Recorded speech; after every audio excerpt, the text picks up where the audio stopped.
I'm Ashley Crawford.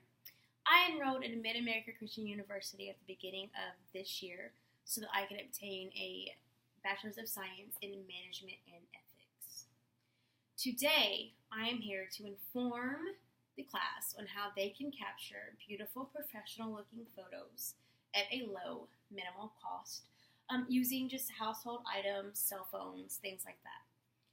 A little bit of a background on me on how I got started in photography. When I was around 15 or 16 years old, I had youth pastors who had a child who I was very, very close with, and I spent most of my time babysitting that child for them. They would go out of town every so often.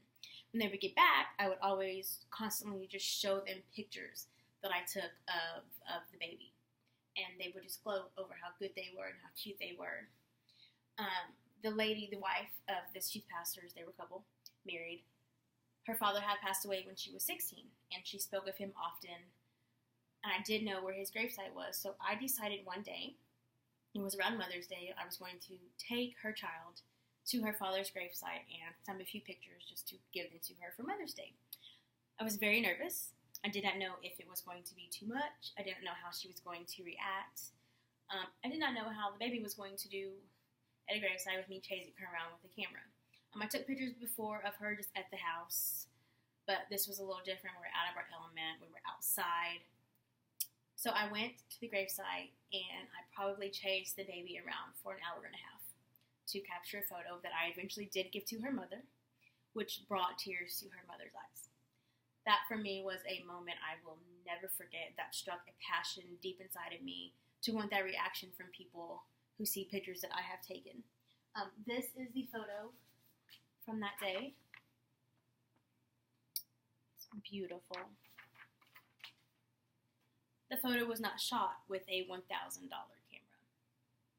That photo was shot with a cell phone.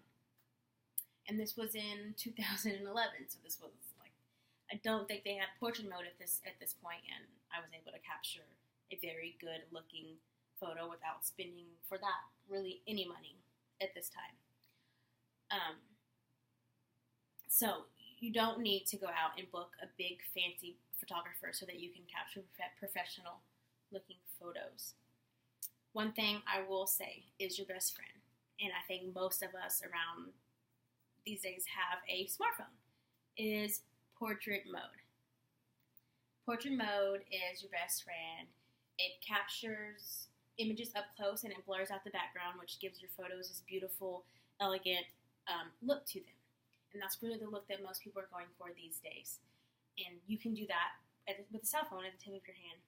Another thing that is cheap and doable is natural light, sunlight. Open your doors, open your windows, go outside, find a beautiful field. Use that natural light. It'll be your best friend as well. Balloons are cheap, beautiful feature to add to photos. One thing I do is in decorations I have around my house. For instance, I do have these beautiful trees that are make beautiful photo props, especially for little kids around Christmas time. You just grab that and use that for a photo. Another thing that you're going to have. So one thing you don't need to have is a ton of money. You don't need to have a ton of money. If you have portrait mode on a phone, if you have any type of camera with portrait mode, you can capture beautiful photos.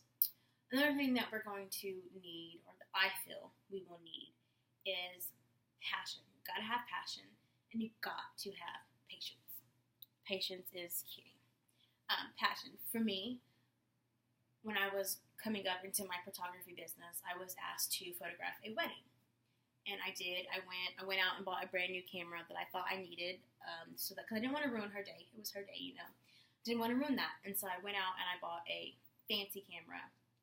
And I took the pictures and I got them back, and they weren't horrible, but I did not love them.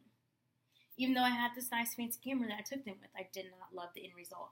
And that was because I lacked passion for wedding photography. My client was happy, but I was essentially not happy. And so that kind of drove me to not even want to edit the pictures. I didn't really care how they looked, just because I wasn't passionate about wedding photography. So you have to find that passion. For me, my passion, like I said, is children and families, things like that. There's not very much pressure.